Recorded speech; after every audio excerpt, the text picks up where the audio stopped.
What is an anxiety disorder? Anxiety, in and of itself, is a very natural emotion for anyone to experience. As a matter of fact, it can even be beneficial in some circumstances. However, anxiety disorder is an excessive amount of either fear or the feeling of anxiety.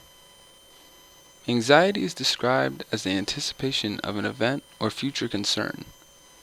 It can also be described as the mental perception or reaction to a potential threat. Anxiety disorder is characterized by its trait causing behavior avoidance of certain tasks that may trigger an anxiety attack or overall sense of panic.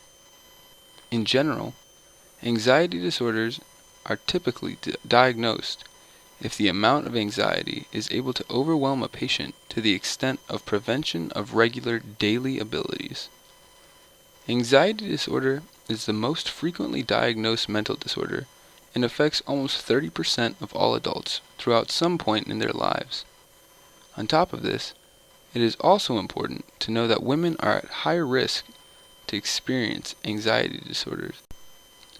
To begin, we will discuss how anxiety disorders are properly diagnosed.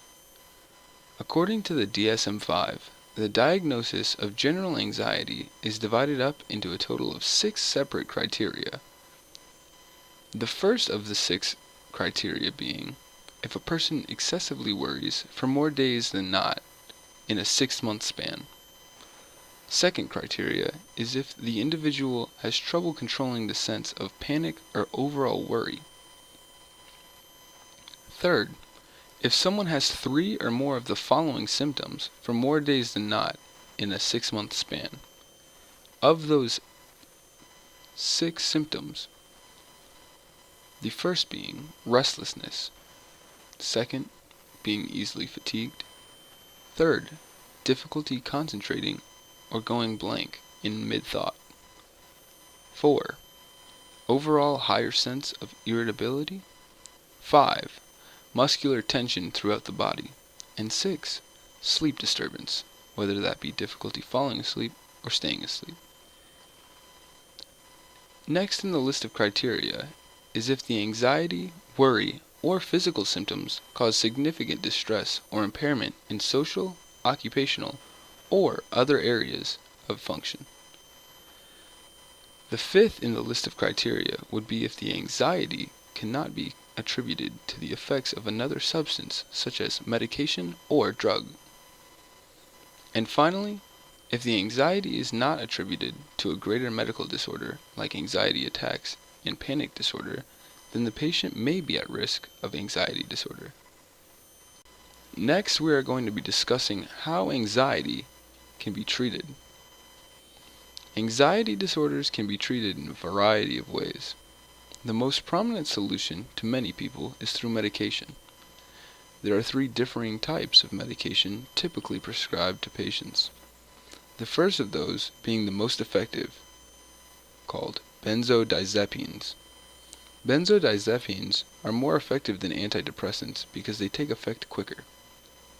Patients can build an addiction to these quickly due to the effects on the brain and the overall sense of immediate relief in which they give. However, over time, patients consuming these are likely to gain a higher tolerance, so they are only prescribed for short durations. Some commonly seen examples of these include Xanax and Valium. Alongside of benzodiazepines, busoprolol are another type of drug prescribed to help alleviate chronic anxiety. Finally, antidepressants will target serotonin levels in the body that can help regulate a person's mood. These drugs typically take weeks to show progress, so some doctors will prescribe other medications for more immediate results. They also have to be used with caution with people under the age of 25 because of the possible strong side effects. Beta blockers are good for addressing the physical symptoms of anxiety, especially social anxiety, such as rapid heart rate, sweating, trembling, and more. These will not help the source of the problem, but instead provide immediate relief for a few hours. Alongside of these medications, More natural treatment revolve around the cognitive behavioral therapy. These treatments are both short in length, but long-lasting and goal-oriented. They look at various aspects of life and build your confidence to feel as though you can control whatever is going on and making you feel overwhelmed. This sense of empowerment and confidence can help aid in a person's coping skills further down the line. Finally, what can we as athletic trainers do to help benefit those who are suffering from anxiety disorders? Knowing the difference between state and trait anxiety is key as healthcare providers in being able to effectively treat possible panic attacks. Both types of anxiety are caused from mental perception of any sort of threat. Where the two differ are when the threat is perceived. State anxiety is more so a temporary condition that a person is put into in response of the threat that they perceived, whereas trait anxiety refers to the intensity, duration, and ranges anxiety can have on someone.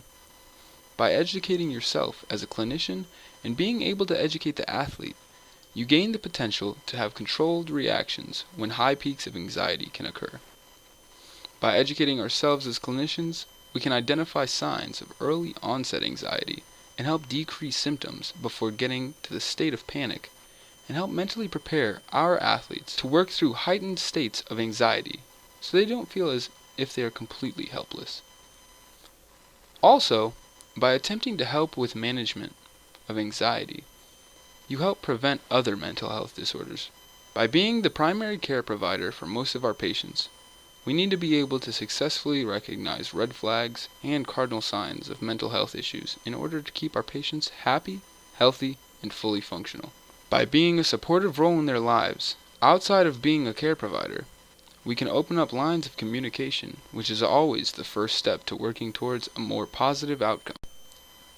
Finally, we have listed just a few of the many various resources on and off campus for those struggling with anxiety disorder.